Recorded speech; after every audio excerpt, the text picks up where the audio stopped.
বন্দে পুরুষোত্তমম, পরম প্রেমময় পরম দয়াল শ্রী শ্রী ঠাকুরের রাতুল চরণে আমার সহস্র শতকোটি প্রণাম। আপনারা যারা দেখছেন, আমার সমস্ত দাদারা, মায়েরা, ছোট ছোট ভাই বোনেরা, সকলকেই আনন্দিত জয়গুরু যথাযোগ্য স্থানে ভালোবাসা ও স্নেহ। আজকে আমি আবারও একটি মানে লেখা নিয়ে একটি জায়গায় প্রকাশিত ডক্টর রাজেশ চৌধুরী আগরতলা, ওনার একটি লেখা প্রকাশিত হয়েছে, মানে উনি সকলের উদ্দেশ্যে প্রকাশ করেছেন। তো আপনাদের সঙ্গে সেই লেখাটি আমি ভাগ করে নিতে চাই। আপনারা দেখুন উনি কী অপূর্ব চমৎকার, ওনার মনের ভাব আপনারা না শুনলে, ওনার আলোচনা ইউটিউবে অনেক আছে, আপনারা চাইলেই রাজেশ চৌধুরী টাইপ করে ওনার আলোচনা আপনারা শুনতে পারেন। অপূর্ব মনোমুগ্ধকর আলোচনা ওনার। তো আজকে একটি লেখা আমি আপনাদের সঙ্গে ভাগ করতে চাইছি। চলছে মহাপবিত্র মহাকুম্ভ স্নান। তো সেই স্নান সম্বন্ধে, মহাকুম্ভ স্নান সম্বন্ধে তিনি একটি আর্টিকেল, মানে একটি লেখা প্রকাশ করেছেন, সেটি আমি আপনাদের সঙ্গে ভাগ করে নিতে চাই।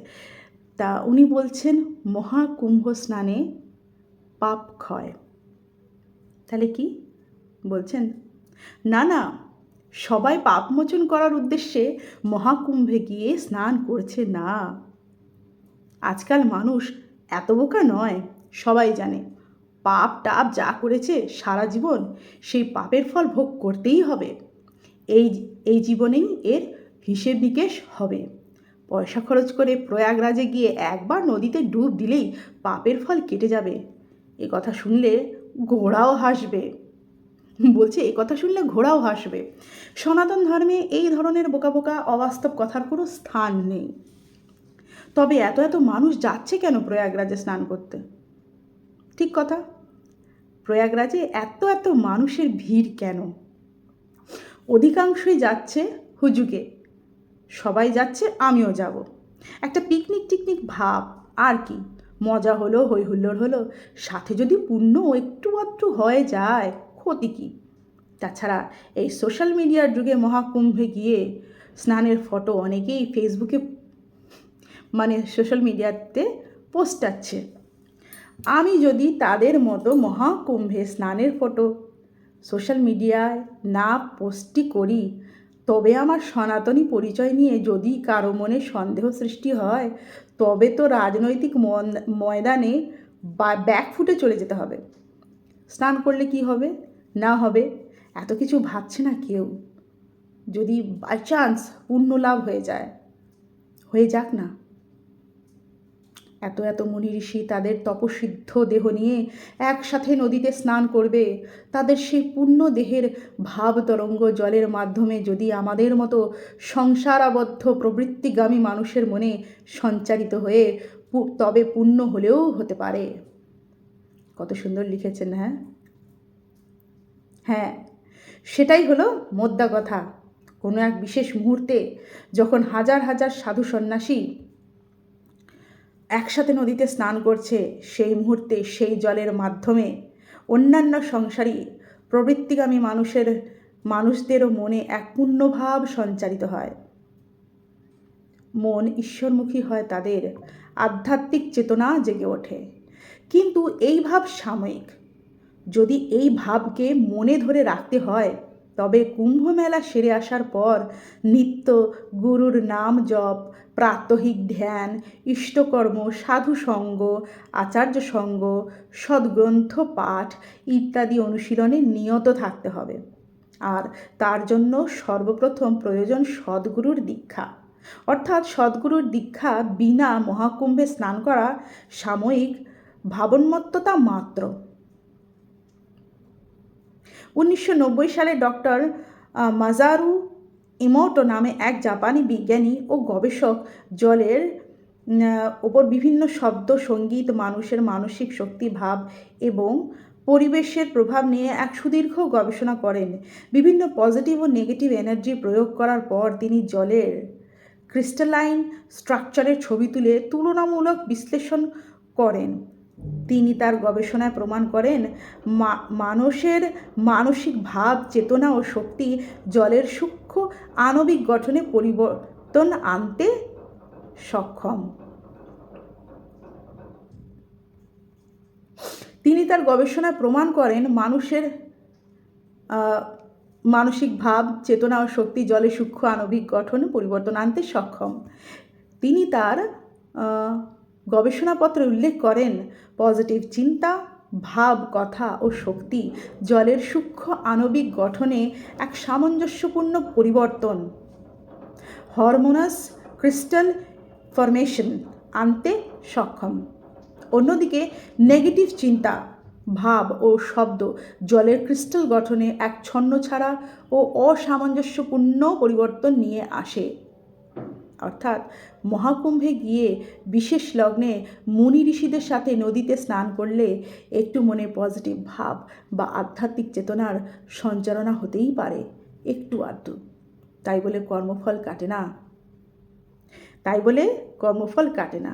তবে হ্যাঁ, কুম্ভ থেকে ফিরে সদ্গুরুর দীক্ষা গ্রহণ করে নিয়ত তার বিধান পালনে যুক্ত থাকতে হবে।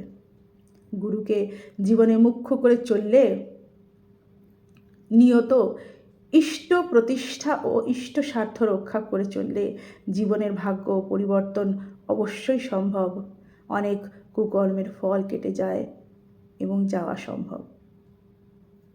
তাহলে তিনি যে ডক্টর রাজেশ চৌধুরী যে লিখেছেন, সত্যি অতুলনীয়।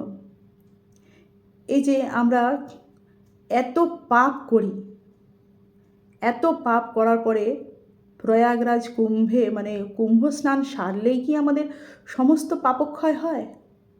তাহলে বলুন তো একটা প্রশ্ন, যে ভীষ্ম, মহাভারতের ভীষ্ম, তিনি কে ছিলেন? গঙ্গাপুত্র ছিলেন।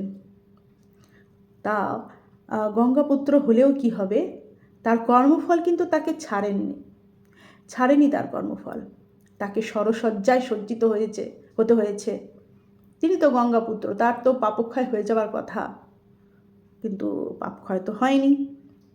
পাপ কাউকেই ছাড়ে না, কর্মফল কাউকেই ছাড়ে না। সে তুমি মহাকুম্ভে স্নান করো কিংবা স্বয়ং গঙ্গা জলের মধ্যে দিবারাত্র 365 দিন তুমি ডুব গালো, অত সহজ নয় পাপক্ষয় হওয়া।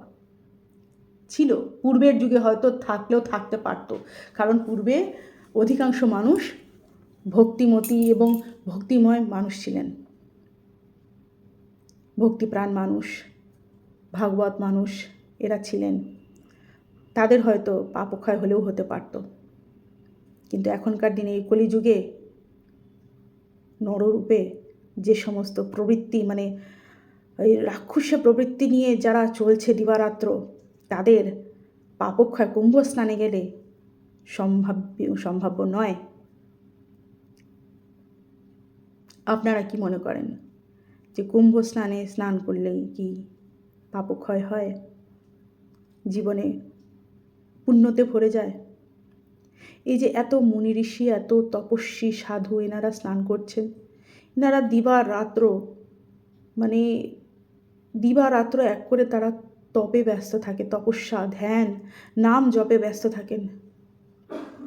তারাও কিন্তু ওই কুম্ভে আসেন এই আশায় পুণ্য স্নান করা, জীবনে যদি কোথাও পাপ করে থাকি সেই পাপ থেকে মুক্ত হওয়ার জন্য। তাহলে ওনারা যদি এই রকম সারাটা জীবন ধরে নিজেদেরকে সন্ন্যাস জীবনে রাখেন, নিজেদেরকে ভগবানের প্রতি উৎসর্গীকৃত করে রাখেন এবং নাম ধ্যান জপ তপস্যার মধ্যেই থাকেন, তাদের যদি মনে এই প্রশ্ন জাগতে পারে, আমরা তো সাধারণ মানুষ, আমরা সারাটা জীবন ধরে যেমন খুশি তেমন চলবো, আর ওই মহাকুম্ভে স্নান করব, ডুব গালবো, গঙ্গা জল ছেটাবো, গঙ্গা জলে স্নান করব, ডুব গালবো, তাতে কি আমাদের পাপ ভস্মীভূত হবে? কখনো না। আগে মানবতার ধর্ম পালন করুন, মানুষ হতে শিখুন। একজন খাঁটি মানুষ হতে গেলে লাগে সদ্গুরু, জীবনে আদর্শ লাগে, জীবনে খুঁটি লাগে, সেই শক্ত খুঁটি ধরে চললে না পড়ে যাওয়ার ভয় আছে, না হারিয়ে যাওয়ার ভয় আছে। আসুন, সমস্ত কথার সমস্ত যা আপনাদের সামনে আমি আজকে তুলে ধরলাম, সবটার অন্তর্নিহিত মানেটা বোঝার চেষ্টা করবেন, ভুলভাল কিছু বুঝবেন না, এটাই আপনাদের কাছে আমি হাত জোর করে অনুরোধ করছি। মহাকুম্ভে গিয়ে স্নান করা পুণ্যের, কিন্তু তাতে যে নিজেদের সমস্ত পাপ ক্ষয় হবে তার কোনো গ্যারান্টি নেই। সেটাই আমার বক্তব্য। কাজেই পাপ খাওয়াতে গেলে, পাপ কমাতে গেলে আদর্শ নিয়ে চলুন, দীক্ষা গ্রহণ করুন, মানবতার ধর্ম পালন করুন, ইষ্টপথে চলুন। দেখবেন মহাকুম্ভে যেতে হবে না, মহাকুম্ভে যেতে হবে না। আপনার মহাকুম্ভ স্নান এই জীবনেই হয়ে যাবে। ভালো থাকবেন, তার আদর্শে চলুন, তার কথা বলুন, তার আদর্শে চলুন, তাকে মাথায় নিয়ে চলুন। দেখবেন জীবনে উন্নতি বাধা ধরা, জীবনে পূর্ণ বাধা ধরা। জয়গুরু। ভালো থাকবেন সকলে।